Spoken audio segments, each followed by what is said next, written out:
నమస్కారాలు. సుపరిపాలన ఇంటింటి కార్యక్రమము ఈరోజు వీరారెడ్డిపల్లె సిరివెల్ల మండలంలో ఇక్కడికి రావడం జరిగింది.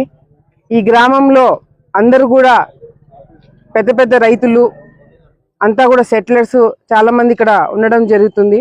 సో అందరినీ కూడా కలిసి రైతులందరినీ కూడా కలిసి వాళ్ళకి ఇబ్బందులు కానీ సమస్యలు కానీ ముందు నుంచి కూడా రైతులతో మాట్లాడడం జరుగుతుంది. ఇప్పుడు కూడా కొన్ని చిన్న చిన్న సమస్యలు చెప్పినారు. ఇళ్ల పట్టాలు కానీ లేకపోతే ఏదైతే పెన్షన్లు కానీ ముఖ్యంగా ఆ సమస్యలన్నీ కూడా ఇక్కడున్న అధికారులందరూ కూడా నోట్ చేసుకోవడం జరిగింది.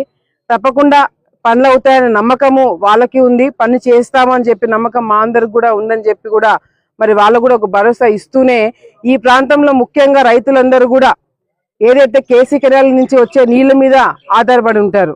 కేసీ కెనాల్ ఎప్పుడైతే నీళ్లు చివరి ఆయకట్టు వరకు రావడము ఇబ్బందికరంగా మారుతుందో అప్పుడు రైతులందరూ కూడా మా దగ్గరికి రావడము, మేము కేసీ కెనాల్ రైతుల గురించి ఎన్నో సందర్భాల్లో చివరి ఆయకట్టు వరకు నీళ్లు తీసుకురావడానికి ప్రతిపక్షంలో ఉన్నప్పుడు కూడా ఎన్నో ప్రయత్నాలు ఎన్నో పోరాటాలు చేయడం జరిగింది. మేము ప్రతిపక్షంలో ఉన్నప్పుడు ఆ రోజు వైసీపీ నాయకులు ఎమ్మెల్యేలుగా ఉన్నప్పుడు సాగునీటి సలహాదారుగా ఉన్నప్పుడు ఈ ప్రాంతం వైపు నీళ్లు కేసీ కెనాల్ నీళ్లు ఇప్పించలేని పరిస్థితుల్లో మేము ఉంటే దాదాపుగా 1000 మంది రైతులను తీసుకొని కలెక్టర్ దగ్గరికి వెళ్లి కలెక్టర్ తో మాట్లాడి కొట్లాడి చివరి ఆయకట్టు వరకు ప్రతిపక్షంలో ఉన్నా కూడా నీళ్లు తెచ్చుకోగలిగిన సత్తా ఉన్న నాయకులు ఈ రోజు మేమంతా కూడా తెలుగుదేశం పార్టీలో ఉన్నందుకు గర్వపడుతున్నామని చెప్పి కూడా సందర్భంగా మరొకసారి అందరూ కూడా గుర్తు చేయాల్సిన అవసరం ఎంతైనా ఉంది. ఎందుకంటే ఈరోజు మనకి కేసీ కెనాల్ కింద దాదాపుగా 1,00,000 ఎకరాలు మన ఆయకట్టు ఆలగడ్డ ఆయకట్టు 1,00,000 ఎకరాలు కేసీ కెనాల్ కింద ఉంది. అటు కడప కర్నూలు చూసుకుంటే 2 జిల్లాలు కలుపుకున్నా కూడా 2,20,000 ఎకరాలు ఉంటే దాంట్లో 1,00,000 ఎకరాలు కేవలం ఆలగడ్డకి మాత్రమే మరి ఉంది. మరి అటువంటి ఏరియాలో సమస్యలు రైతులు పడే ఇబ్బందులు ఎన్నో సమస్యలు ఉన్నా కూడా ప్రభుత్వంతో మనం ప్రభుత్వంలోకి వచ్చిన తర్వాత కూడా 3 సార్లు అసెంబ్లీ సమావేశాలు జరిగితే 3 సార్లు కూడా ఫస్ట్ మాట్లాడింది కూడా రైతు సమస్యల గురించే. ఈరోజు కేసీ కెనాల్ లాంటి ప్రాజెక్టుని బూర్తి చేసి వెంచర్లు వేసుకున్న వాళ్ళ మీద యాక్షన్ తీసుకోవాలని చెప్పి పోరాటాలు చేసేది కూడా మేమే. ఈరోజు రైతులకు ఏం కావాలా, ఏ టైంలో కావాలా, ఎంత కావాలా అనేది కూడా అవగాహన ఉండేది కూడా మాకే. ఈరోజు ఆఖరికి మేము వచ్చిన తర్వాత వైసీపీ నాయకులకు సంబంధించిన రైతులకు కూడా వాళ్ళ పొలాలకు కూడా నీళ్ళు ఇప్పించే బాధ్యత మేము తీసుకొని అందరిని కూడా సమానంగా చూసేది కూడా మేమే అని చెప్పి ఈ సందర్భంగా మరొకసారి తెలియజేసుకుంటున్నాము.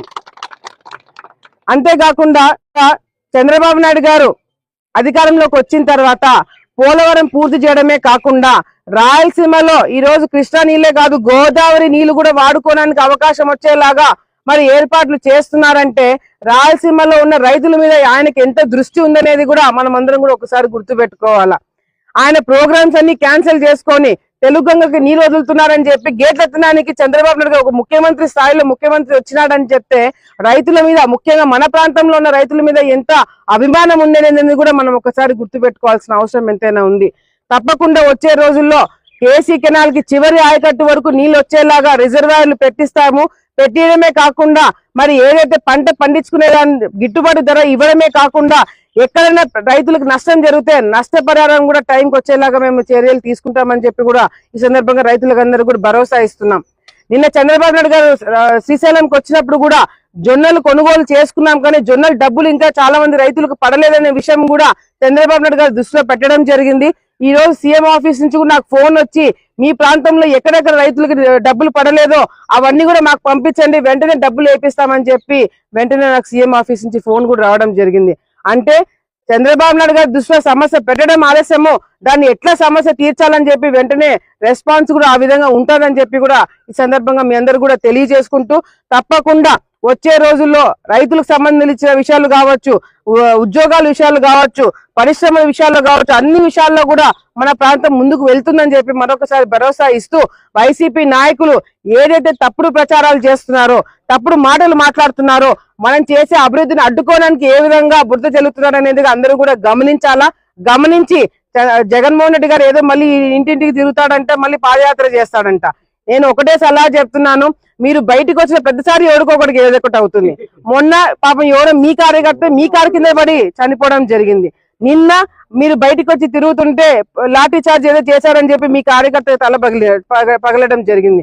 సో మీరు బయటికి రావడం వల్ల మీ కార్యకర్తలకి మీకే ఇబ్బంది అవుతుందే తప్ప మరొకటి కాదని చెప్పి మరొకసారి తెలియజేసుకుంటూ, మీరు ఏమి చేసినా ఎన్ని చేసినా మళ్ళీ అందరు మహిళల దగ్గరికి వెళ్ళి మీ తలల మీద ముద్దులు పెట్టి ఏం చేసినా కూడా ఈసారి నమ్మే పరిస్థితుల్లో ఎవరు కూడా లేరని చెప్పి సందర్భంగా తెలియజేసుకుంటూ, మీరు ఎమ్మెల్యేలుగా అంటే ప్రతిపక్ష హోదా కూడా ప్రజలు మీకు ఇవ్వకుండా మిమ్మల్ని ఇళ్లలో కూర్చోబెట్టినారు.